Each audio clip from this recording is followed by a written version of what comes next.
A very warm welcome to everyone. So this is your German teacher Urvashi and today we are going to discuss regarding your SC2 exam. So you have your German SC2 exam very soon and I hope that you people have started your preparations for the same. Today I am going to discuss some important topics that are going to come. The very first thing is regarding the pattern of your exam. Your German exam is divided in two parts, that is objective plus subjective. So in objective paper you will be having multiple choice question, you will be having 40 questions, 1 mark each, right? Second, you will be having subjective paper and in subjective you will be having unseen passage, you will be having question answer related to the same, you will be having question answer from some chapters, you will be having rearrange the sentences, you will be having translation from English to German or else translation from German to English. I will be giving some sentences to you, you have to translate them from German to English. Second, you have to make sentences. So this is the pattern of your subjective paper. I repeat again. Please note down these points somewhere. Point number 1, unseen passage will be a part of subjective paper. Point number 2, rearrange the sentences. Point number 3, translation of sentences from English to German or German to English. Point number 4, make sentences. Point number 5, you have to write the question answer from the chapter. Okay, you have to learn the question answer from the chapter.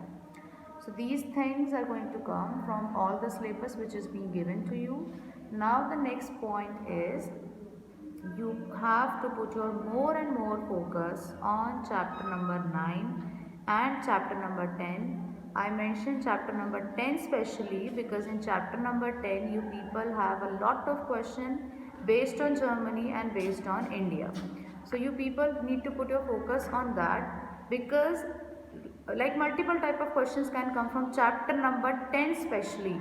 Don't even leave even a single page, even a single question from your layer book as well as Erbites book from chapter number 10, right? Like if I am talking about chapter number 10, you can have Wie heißt der größte Berg von Deutschland? Wo liegt Deutschland? So my first question was, what is the name of the biggest mountain of Germany? So that is Zugspitze, right? Wo liegt Deutschland, which means where does Germany lies? Deutschland liegt in der Mitte Europa. Germany lies in the middle of Europe. It could be wie heißt der größte See von Deutschland? What is the name of the biggest sea of Germany? That is Bodensee. Wie heißt die längste Flüsse von Deutschland? Wie heißt die berühmte Fluss von Deutschland? Which means what are the famous what is the name of the famous rivers of Germany? So it will be Donau, Elbe, Rhine. So you need to put your focus on them.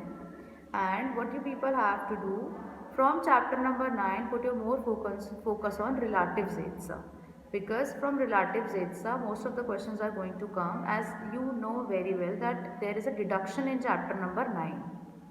So you have very limited syllabus this time, you can prepare yourself nicely. Chapter number 1 is also coming. Chapter number 1 you people have thoroughly done, and in my WebEx also I am going to give you the revision of chapter number 1 also.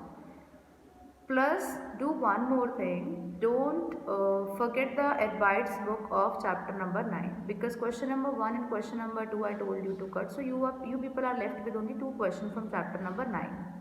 In chapter number 9 also you have only 2 questions, and I explained you in my WebEx also that there is one unseen passage in chapter number 9 also. So you have to prepare the same properly, right? Just put your focus on your exams. Feel free to ask whatsoever queries you people are having. You people can ask through YouTube channel, and you can even ask in the comment box, or you can message me on my WhatsApp number, or you can even call me. So now I am going to give you a revision of chapter number 10 question answer, right, which we have already done in WebEx also. And in my upcoming WebEx I am going to give you a revision of chapter number 1 and chapter number 2, because these chapters were a part of your PT1 exam. So please watch the video till the end and let's start. So everyone, these question answer are very important. It can either come in the form of objective, like it can either come in the form of multiple choice question, or else it will come in the form of fill in the blanks, or else the last option will be the same way they are given in your book. Wo liegt Deutschland? Where does Germany lies? Deutschland liegt in Europa. Wie heißt der größte See von Deutschland? I told you multiple times, whenever you have this wie heißt, which means we are talking about a name, like ich heiße Urvashi, heißt Stefan. Okay, so der größte See von Deutschland ist Bodensee, the biggest sea. Wie heißt der größte Berg von Deutschland? Frage Nummer 3. Which is the biggest mountain of Germany? So it is also given Zugspitze, right? Question number 4. Nennen Sie das größte und das kleinste Land Deutschland? That means the biggest and the smallest state of Germany. So the Bayern is the biggest one and the Bremen is the smallest one. Wie heißt die Hauptstadt? Multiple times I taught you this. Hauptstadt means capital. So which is the capital of Germany? The capital of Germany is Berlin. Was produziert vor allem die deutsche Industrie? Question number 6. So what are the things Germans or German industries produce or manufacture? So this was also given in your book. Autos and chemische Produkte, elektronische Geräte, which means electronic device, chemical products, cars, etc.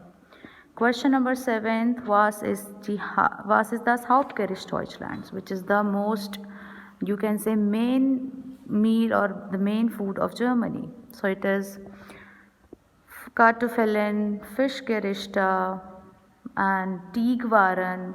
Yeah. Next question, 8th question. Welche Sportarten sind in Deutschland besonders berühmt? Which are the famous sports of Germany?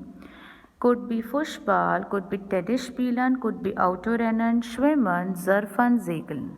Right? Next, 9th question. Wann wurde Deutschland wieder vereint?